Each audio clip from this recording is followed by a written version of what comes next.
sure. In a significant setback for the Australian Labor Party and the Prime Minister Anthony Albanese, the Werribee by-election has revealed a 10.4% swing away from the party, raising alarm bells ahead of the federal election due within months. This is the headline from the Financial Review. Labor's worst fears confirmed. The Greens get another reality check, and a reality check for everybody, it seems, from the Victorian Premier Jacinta Allen, who addressed the media highlighting Labor's primary vote drop of 17% in a traditionally stronghold area. But she pointed the finger at the Liberals, saying, well, the Socialist Party actually had more of a swing than the Liberal Party in Werribee, and when it came to Paran, there was no sign of the Labor Party. So, Ash, my question to you is, if the Labor Party had run a candidate in Paran, would this have been such a good news weekend for the Liberal Party? No, probably not. I would say that if the Labor Party had run in Paran, look, they may have struggled to win, but the Greens would have been home and hosed by now. Look, there was a former Labor MP who ran. He got around about 15% of the vote, but he directed his preferences to the Liberal Party. It was a deliberate campaign to unseat the Greens, and in that sense it was quite successful, that campaign to unseat the Greens. The organisation known as Advance Australia, who are a conservative activist organisation, they were very active on the booths. I saw them at the South Yarra Library on Saturday when I went to vote. Because this is your electorate, and it was mine for a very long time. I remember it being a Liberal stronghold, as much of the inner southeast was, but it has been changing. Many seats have gone either towards the independent Teals, some have gone towards Labor, but then some have gone towards the Greens. And there's been a big, conversation for quite a while. John Howard famously said Victoria is like the Massachusetts of Australia, except Massachusetts has 2% of the population of America. Victoria has about 30%. It's a pretty big Massachusetts if that's the case. But the story for the past decade has been how Victorians have shifted to the left and the far left, like the Greens. But now they seem to be coming back. Why? Is it because of a bad state government, a stale state government, or is time just simply up? Oh, look, it's a mixture of both, but I think the big factor here, and in fact I would say if there is one person to blame for what happened in Werribee, the big swing, it is a man by the name of Daniel Andrews, the former Premier of Victoria. Now, he has probably been he is undoubtedly the most significant politician coming out of Victoria this century. He held onto the Labor Party with an iron fist. Now, if you're wondering why the Labor Party is struggling so much, just look at the way that Daniel Andrews eliminated all of his internal enemies during his time in power. And they have been left as a husk. And now they're suffering the consequences. All right, let me play devil's advocate on this one. What if I say that the problem with Werribee and with the Labor Party in Victoria in general is that it no longer has a Daniel Andrews to keep the show on the road? You and I have spoken many times about how Victoria is a state that likes a strongman. We think about Henry Bolte, we think about Jeff Kennett. Jeff Kennett ran a party that essentially was hopeless underneath him. He was the leader in the same way that Daniel Andrews was.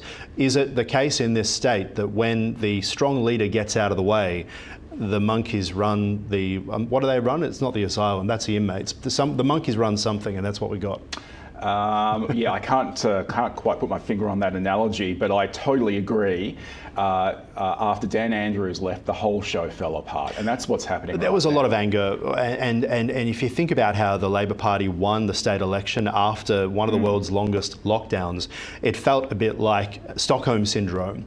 But you couldn't argue back because the people had a chance to vote out Daniel Andrews, and they voted him back in with a really strong majority that set them up for the next election.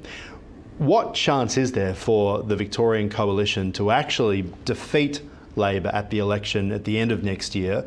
And the swing that we saw of about 10% in Werribee, is that enough for Peter Dutton to move into the Lodge in a couple of months' time?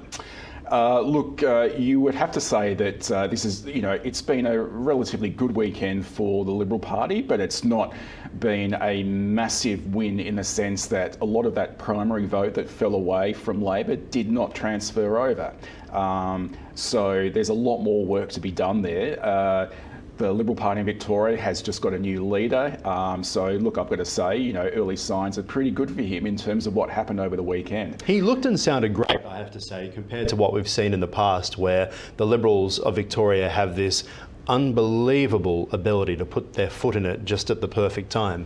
As Chip Legrand said in The Age recently, they were more interested in who was running the block than getting early release. And now they seem to be focused, and they do seem to look united behind a very telegenic leader. What are your thoughts there? Yeah, look, I think, you know, they have been fighting amongst themselves for nearly 20 years, to be frank. But and so the last time they won, 2010, was a relatively unexpected victory. Now I think they will see that victory is in sight. That will, I think, be a good influence in terms of uniting them. Federal implications. Look, this Werribee, this is Julia Gillard's old seat, so this will no doubt give Labor a bit of a fright.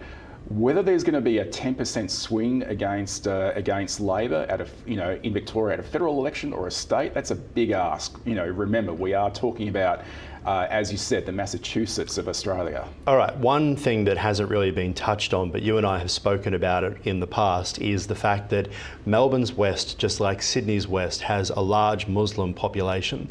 Given that the Prime Minister, Labor, is somewhat wedged on this issue of Israel at the moment, particularly given Donald Trump announcing that America's about to own Gaza, do you think that that has played any part with what is a very strong demographic there in Werribee, that the people of Werribee are essentially saying, we don't trust Labor at the moment? Look, this may have an impact. I would say if this is going to have an impact in Victoria, it will be in other areas. You know, I'm talking about the North Broadmeadows and so on, and Southeast Dandenong and so on. Werribee, to a certain extent, yeah, maybe, but I would say that this probably highlights a real missed opportunity for the Liberal Party, and I would say that had they run a different candidate, particularly a candidate of an Indian background, where the Indian community is very strong. This guy lived in Essendon. Yes, he did have previous connections to the electorate, but yeah, he does live in Essendon now, which is unfortunate. I think what the problem here is the Liberal Party was caught short.